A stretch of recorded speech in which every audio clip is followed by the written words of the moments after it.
Anxiety, a modern plague causing billions to suffer needlessly. What is anxiety, and are you helpless when it overwhelms you? True happiness is to enjoy the present without anxious dependence upon the future, not to amuse ourselves with either hopes or fears, but to rest satisfied with what we have. For he that is so wants nothing. Seneca. Anxiety has been my companion for almost as long as I can remember. It is somewhat of a modern plague, tormenting the young and the old around the world. Statistically, roughly 20% of people above 18 suffer from anxiety, and about a third of them report severe issues. Over the last couple of years, COVID and the resurgence of fears regarding a possible nuclear conflict between nations have only added to this issue. Sometimes it comes in a mild form, an inconvenience accompanied by an unpleasant sensation in my stomach and chest. At other times, it can get quite severe and debilitating. It has taken me a long time to accept that anxiety comes and goes, often on its own accord. But when it got really bad, I was forced to deal with it head on. That's when I learned that it has nothing to do with outside events in my life, despite a firm appearance of cause and effect, but with my mind. Those who suffer from anxiety will inevitably fall under its spell and feel helpless and desperate when it hits. It makes us believe that our situation is dangerous and that something terrible will happen any moment now. It may be a conscious awareness of the danger or an ever-present feeling underneath that won't leave us alone. We feel trapped in the firm grip it holds over us and often cannot escape it, or so it seems. First of all, I am no doctor. If you suffer from severe anxiety giving you panic attacks, please consult professionals and do whatever you must to alleviate some of the pressure of your mental walls closing down on you. What I share is the result of my personal experience and an opinion. If you are depressed, you are living in the past. If you are anxious, you are living in the future.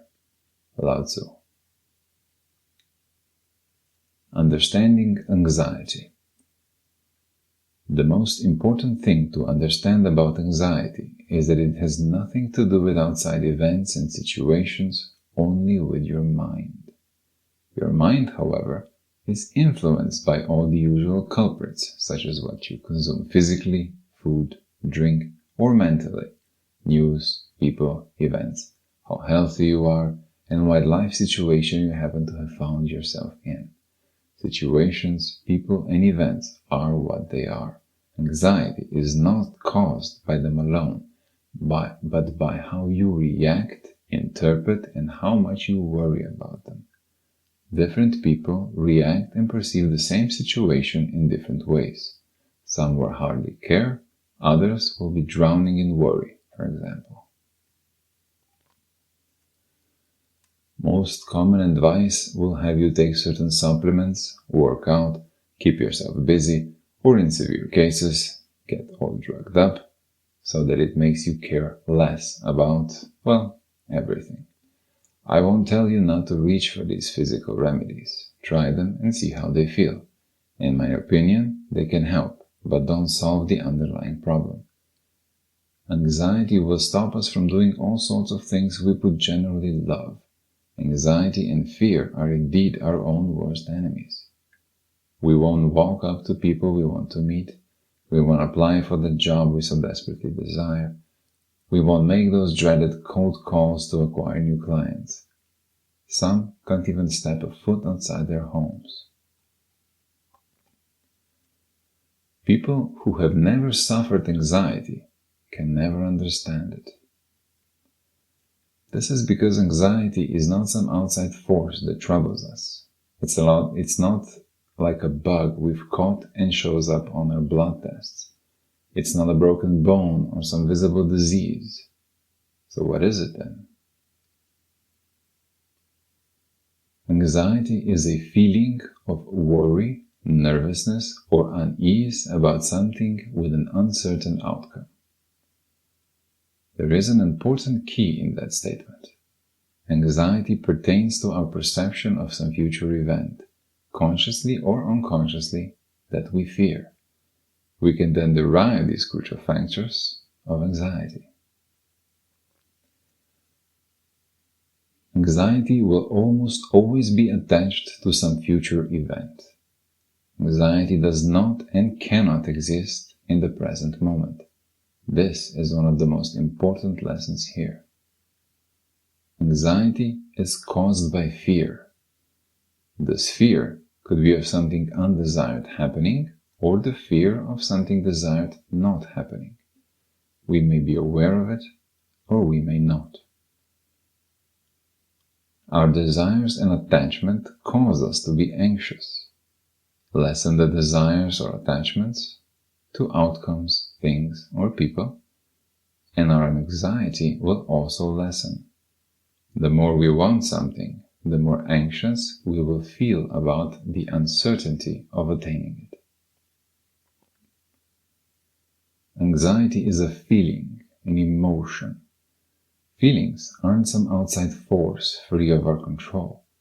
We can manage anxiety, and no one can do it for us. Realize it or not, the severity of anxiety you feel depends solely on your mind. Our minds cause feelings. Yes, other things can influence them as well, but 99% of emotions directly result from how our minds interpret things in the outside world and how much we are susceptible to their inner tortures. Our minds are entirely under our control if we choose to take the reins. Anxiety is a habit. Our brains have learned to think in a central way and will always react similarly, causing us these same feelings. Habits can be changed, but doing so takes time and effort.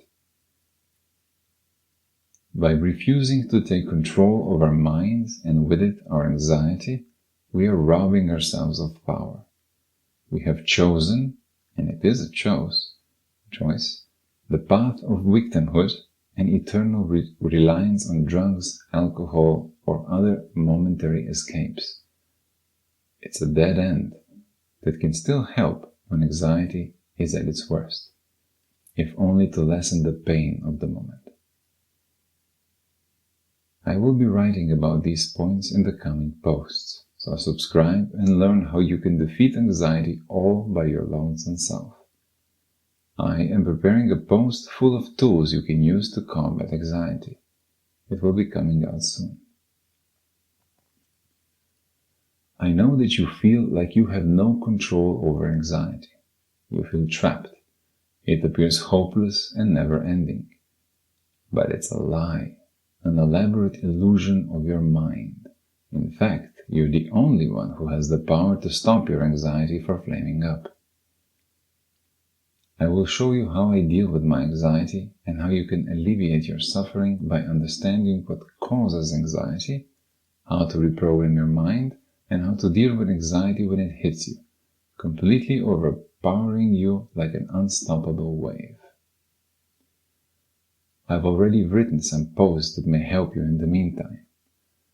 First aid when fear or anxiety hits you, how to deal with fears head-on, analyze them and overcome their grip on you, how to go about facing your fears and alleviating the pain of a doctor's visit, how to detach yourself from your mind and lessen its torment, how to handle a tragic event, how and why not to worry about things outside your control, like war, how to overcome the anxiety of having children in an uncertain world.